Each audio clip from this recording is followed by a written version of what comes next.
Olá, mas muito obrigada por você nos escolher dentre tantos canais para estar aqui com a gente. Porque você já percebeu que, embora a atividade política esteja, de modo geral, mal avaliada pela população, é através dela que são decididas as principais questões do nosso dia a dia, né? Política é a arte de governar, é o uso do poder para defender os seus direitos de cidadania. É o elo principal entre a liberdade de expressão e o cumprimento de todos os deveres que temos com a comunidade.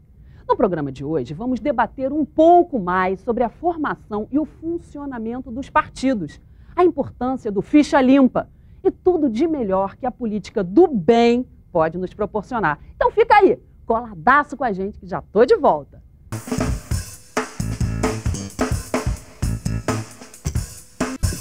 Estamos de volta com responsabilidade. Para começarmos nossa aula sobre democracia, eu recebo em nossos estúdios Cristino Áureo, com quem eu conto sempre aqui na apresentação do nosso programa. E o convidado Antônio Pedro Índio da Costa, advogado, pós-graduado em políticas públicas e muito mais, que eu vou começar a entrevista, você vai saber aqui agora, né, Índio? Porque a gente está falando aqui do seu currículo formal, mas você já teve vários cargos, você já foi vereador, deputado, estadual, federal, não é isso? Eu fui vereador, fui secretário de administração do município durante 5 anos, em período que me orgulho muito, pude fazer uma grande mudança ali no executivo, e depois deputado federal. Federal, depois foi candidato a vice-presidente da República e podia estar hoje sentado aqui com o maior prazer como vice-presidente. Ah, que beleza, assim que eu gosto, tá vendo? Um vice-presidente carioca e presente, né? Que isso é um show. Porque, na verdade, o que está mais em voga hoje é a formação desse novo partido, né? Que é isso que eu queria focar mais na nossa entrevista, porque quem está em casa, eu acho que tem muita gente insatisfeita com a política, você deve se deparar no seu dia a dia. E como é que faz para montar um partido? Fala assim o passo a passo, como é que é? Primeiro, você tem que ter credibilidade, né? As pessoas têm que querer caminhar ao seu lado. Nesse momento, tem vários partidos sendo criados no Brasil, e o PSD, ele, enfim, caminha numa direção para ter uma quantidade muito grande de deputados federais. A gente tem ainda um período para que as pessoas com mandato possam vir para o partido, muitos prefeitos, vice-prefeitos, vereadores, deputados estaduais, enfim, então, muita gente seguindo uma liderança, acreditando num projeto. O Kassab, quando começou com essa ideia de criar um partido, não tem tanto tempo assim, a gente está falando de 5, 6 meses atrás, e você formar um partido no Brasil em 6 meses, com dezenas de deputados federais, centenas de deputados estaduais, milhares de vereadores, muitas centenas de prefeitos e vice-prefeitos, quer dizer, não é uma brincadeira, é um trabalho muito sério, de muita articulação, e que cada liderança no seu estado contribuiu para agregar valor. Então, a gente tem deputados hoje de todos os estados do Brasil, representação em todos os estados do Brasil.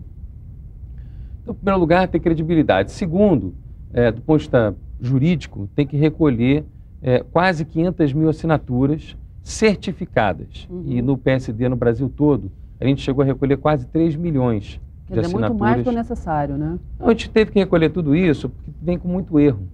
Até a gente foi muito criticado. Um morto assinou. Eu disse a jornalista, eu digo, olha, eu aposto que um morto não assinou. Porque o morto, ou o Chico Xavier voltou aqui para assinar, ou o morto não assinou. Mas quem fazia isso, né? Os adversários, que estavam preocupadíssimos com um partido que nascia com uma nova visão. Os partidos, em geral, têm um modelo cartorial. Isso é, funcionam só para homologar candidaturas. E o PSD é diferente. As pessoas que estão vindo para o PSD no Brasil todo, que já vieram e estão vindo com a intenção de formar partido, de montar partido. A gente fez um curso, divulgamos, era o sejavereador.org.br, que era um curso de treinamento para as pessoas, um seminário, para as pessoas entenderem o que é ser vereador, como é que é uma candidatura, como é que ganha uma eleição. E a gente vai continuar fazendo isso ano que vem. A gente está agora pensando de que maneira aprofundar o conhecimento da população do que é o político, o que é fazer política, que as pessoas desconhecem. E aí criticam, né? E no Brasil, como foi ao contrário, que você tem nas democracias mais antigas, digamos assim, consolidadas, enfim, mais consolidadas, enraizadas, o governo ele nasce a partir de uma organização social.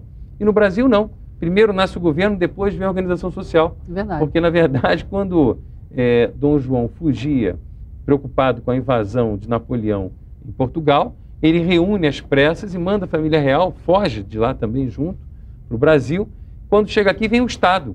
Imagina que os índios os africanos e tal, e vem um Estado, de repente, dizendo como é que tinham que ser as coisas. Então, o brasileiro tem a mania de que a culpa é sempre do Estado, consequentemente dos políticos, né? E o que é o mote nosso do PSD? Se você está incomodado, reclamar não é suficiente. E aí vem muito com a questão da solidariedade, da doação, da chamada responsabilidade, né? Quer dizer, você, então, doar o seu tempo como sacerdócio para fazer bem às pessoas. É como um médico, não tem hora para acordar, não tem hora para dormir, é trabalho o dia inteiro. Agora, é um prazer enorme, mas tem que entender o que você está fazendo. É verdade. Aquela historinha antiga, né, Cláudia, que o sujeito diz assim, carregando pedra para construir Notre Dame, né?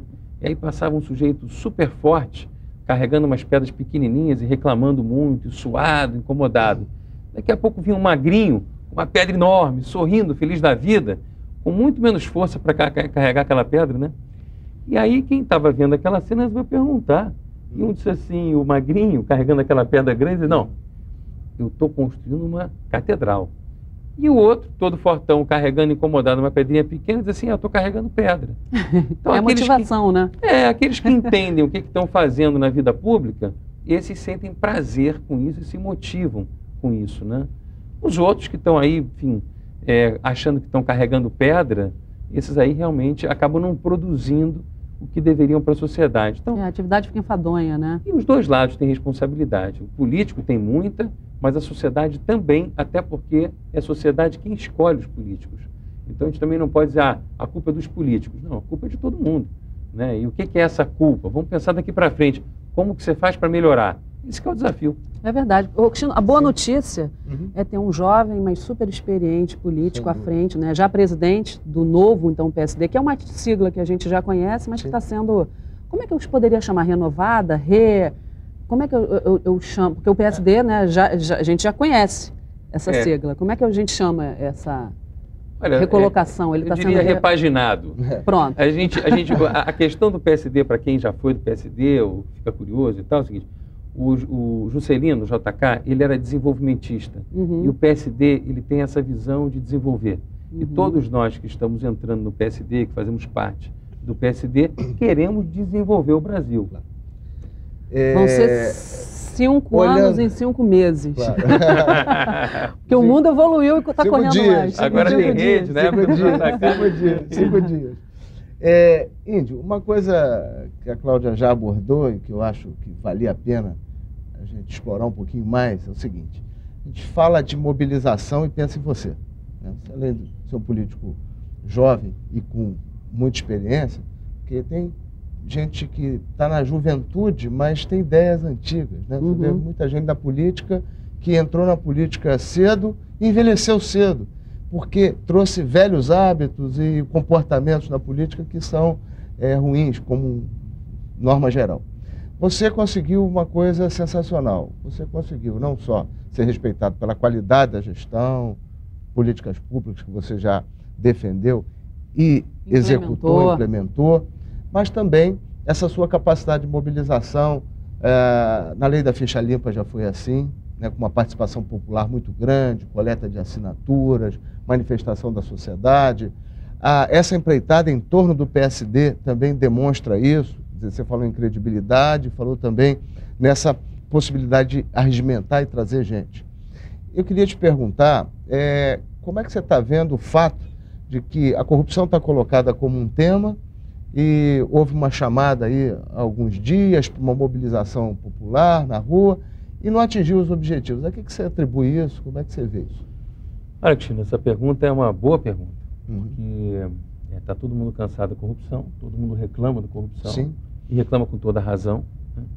E aí, quando a sociedade, então, resolve fazer uma mobilização e tem espaço na imprensa, na mídia, para convocar pessoas, tem as mídias sociais que estão derrubando até ditadores pelo mundo afora, por que então, ao invés de terem ido 30 mil, foram 2.500 pessoas para as ruas? Né? Inclusive muitos políticos.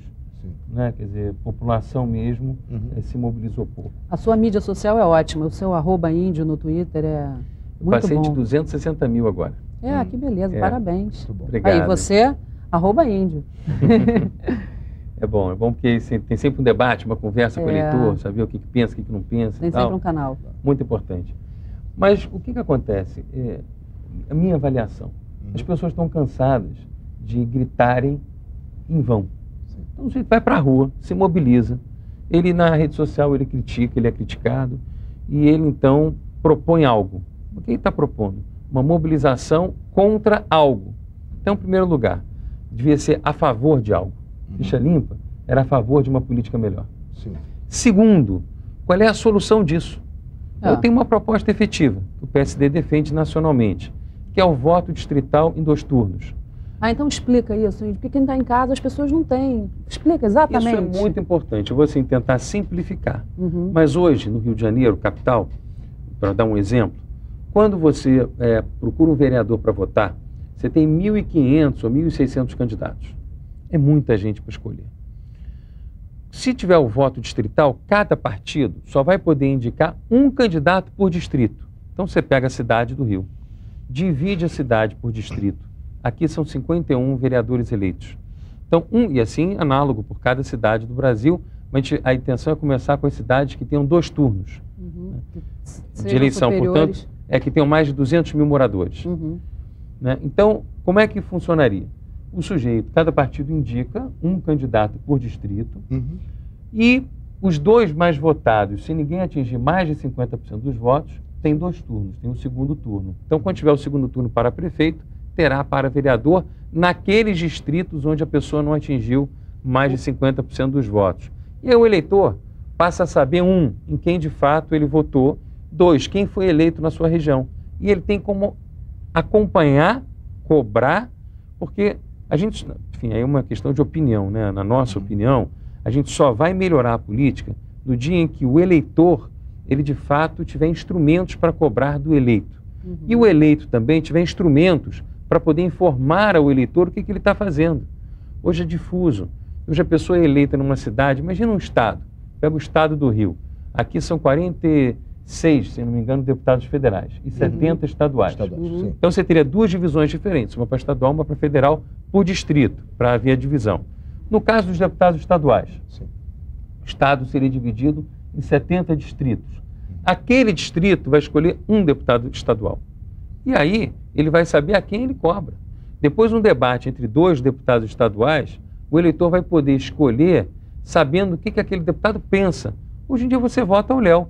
Mas, Índio, eu tenho uma pergunta. Se o deputado estadual vai ser, então, distrital, não seria melhor, então, até mudar essa nomenclatura? Porque você, então, estaria conciso dentro daquela área, né? Você trabalharia especificamente para aquele lugar que... Na verdade, não. Você, né, Cláudia, você é eleito naquele distrito, mas você trabalha para o Estado. É como um deputado federal. Eu sou eleito pelo Estado do Rio de Janeiro, especificamente a minha concentração de votos é na região metropolitana. Mas, porque eu fui vereador, então eu tinha mais votos na capital. Hoje em dia até tem um trabalho espalhado no Estado, mas a gente não tinha. Então, digamos que se fosse um distrito, eu sairia daqui. Mas como deputado federal, eu trabalho para o Brasil. O Ficha Limpa não foi um projeto para o Brasil. Claro. Né? Uma promessa minha de campanha, que está lá tramitando até hoje, que eu não consegui ainda aprovar, mas que já tem comissão instalada, tudo em defesa do servidor público, para ele poder fazer concurso interno. Né? Ele entrou na carreira pública e ele internamente podendo crescer dentro da organização pública. E aí você tem o quê? Concurso público para as pessoas entrarem na base, porque ninguém aprende o serviço público em curso. Ali você aprende a entrar no serviço público. É verdade. Mas a experiência é lá dentro. Eu vejo aí que toda essa nossa discussão sobre política, sobre atividade, como se coloca muito foco nos problemas, ou seja, você tem uma parte da classe política que comete, quando investida em cargos na administração pública, porque é normal que os partidos, ao fazerem alianças para poderem governar, escolham quadros políticos para participar da administração. Só que a falta de qualificação de muitos, né, e gente despreparada você tem em todas as atividades, infelizmente, leva a que determinados setores da administração pública tenham muitos problemas em função da má escolha de quadros para ocupar aquela posição. Ou o sujeito se mete em atrapalhadas aí de corrupção e se envolve em episódios aí que chamam a atenção da mídia e do dia a dia para aquilo que está errado. Como fazer para a gente poder dar uma demonstração de que existe um conjunto de atividades dentro da vida pública, no dia a dia dos municípios, dos estados, do próprio governo federal, que são boas ações, que precisam ser bem percebidas. Você acha que os partidos estão muito tímidos nisso?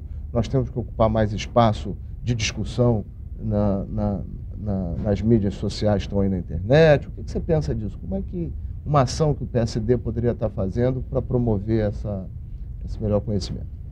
Cristiano, você é um exemplo disso, né? Quer dizer, não só como deputado, mas como secretário. E você tem um trabalho sério, de um gabinete bem montado. Hoje em dia na secretaria todo mundo reconhece o seu trabalho tecnicamente. Então, você vê que exemplos são vários que a gente tem por aí. Sim. Só que a imprensa, por natureza, ela tem que cobrir aquilo que está acontecendo de errado para chamar a atenção da sociedade para tentar consertar aquilo, né? Quer dizer, então, nem todos, né? Olha o que é que nós estamos fazendo aqui. Aqui é uma exceção e muito boa, uma das boas exceções. Não, mas raras. Mas faz um contraponto, porque também não é só de... Não, acontece muita coisa ruim, muita coisa errada e tem que ser consertada, mas muita coisa boa tem que ser exaltada.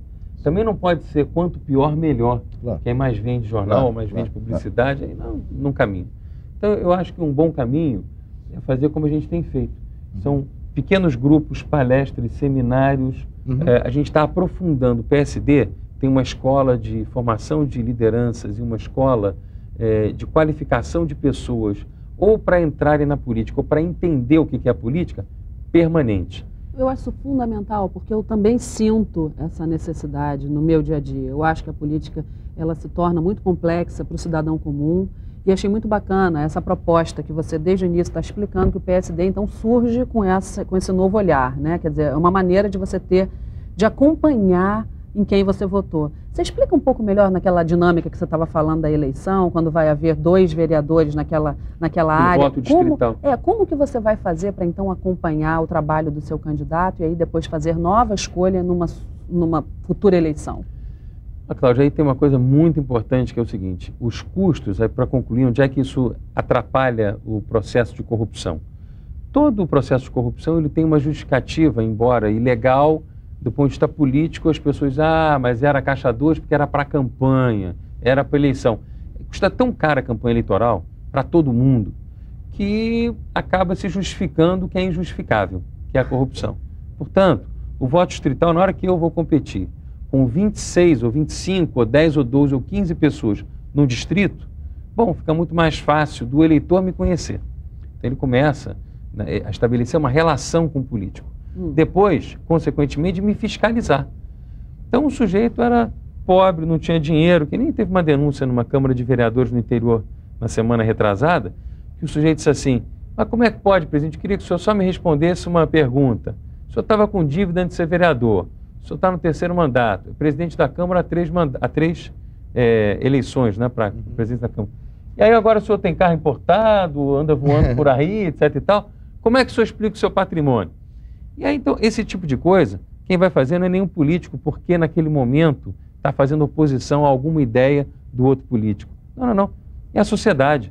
Né? Então, o sujeito é rico, não tem nenhum problema em ser rico. Agora, da onde ele ganhou o dinheiro dele, como é que ele gasta o dinheiro dele, é problema dele.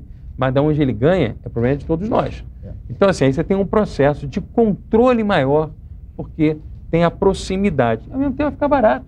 Quer dizer, fica democrático. Claro. Quem não tem dinheiro vai poder competir. Essas campanhas, as campanhas milionárias, na verdade, essas campanhas que precisam ser super estruturadas, e aí tem uma coisa que é um pouco conflitante também, porque quando você vai criando muita restrição para que o candidato fale com o eleitor, você, olha, a regra para isso, não pode isso, não pode aquilo, não pode aquilo outro, não pode aquilo outro. Isso tem um lado bom, porque evita a poluição das cidades em campanhas que, de alguma maneira, ofendem o dia a dia do funcionamento da cidade, emporcalham a cidade, etc. Isso precisa de regra. Mas você vai cerceando tanto a possibilidade da comunicação entre o candidato e o eleitor, que abre margem para os compradores de voto. Porque o cara, né, se você está tirando quem tem capacidade de comunicação e prestação de contas com o eleitor, da possibilidade de estabelecer isso, aquele que não tem a mesma capacidade ou não tem os projetos para mostrar, ele usa o artifício da compra do voto descarado. E aí, com o poder econômico, ele acaba fazendo um resultado que a gente vê aí. O número de pessoas que tem mandato e não tem o que mostrar, nunca teve e nunca terá, porque não tem capacidade para exercer aquilo. Mas está montado num recurso. Deixa eu fazer só um comentário Sim. em cima disso. Eu vi uma coisa incrível acontecer nos meus primeiros 2 mandatos.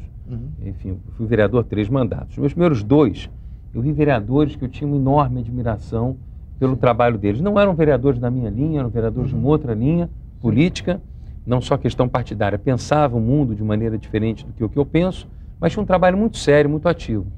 Você sabe que os 3 que eu mais admirava perderam o mandato, perderam as eleições e fizeram um grande trabalho. Sabe por que eles perderam as eleições? Porque a comunicação deles não era suficientemente bem feita para atingir o número de pessoas que precisava ter para ser eleito, né?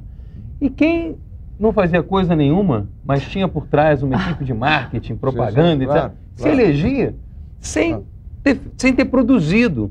Então, na hora que você tem o voto distrital, a propaganda vai ser a comunicação direta. Quem está em casa, que está super insatisfeito, que está achando que está tudo ruim e quer fazer alguma coisa, onde que procura, como é que faz? Quer se filiar ao PSD? Fala, bom, esse partido então está trazendo novas propostas, como é que faz? Olha, nós estamos montando o nosso site. Então, por enquanto, aqueles que quiserem entrar para o partido podem mandar um Twitter para o @índio e eu encaminho para o diretório municipal daquela cidade, quem é nosso representante, quem é o presidente daquela cidade, para poder se filiar naquela própria cidade. Agora, que venham para cá pessoas que queiram fazer o bem, que queiram trabalhar, queiram montar partido, queiram... a gente tem o critério do ficha limpa aqui para entrar no partido. Se está com problema na justiça por grau colegiado, resolva primeiro o seu problema para depois poder se filiar. Ninguém aqui está querendo condenar ninguém antes do tempo, mas está querendo dar uma resposta a toda essa irritação da sociedade, que tem toda a razão de que tem gente, infelizmente, que entra, em especial antes do ficha limpa, que entrava para a política para se blindar e se proteger de um crime já cometido.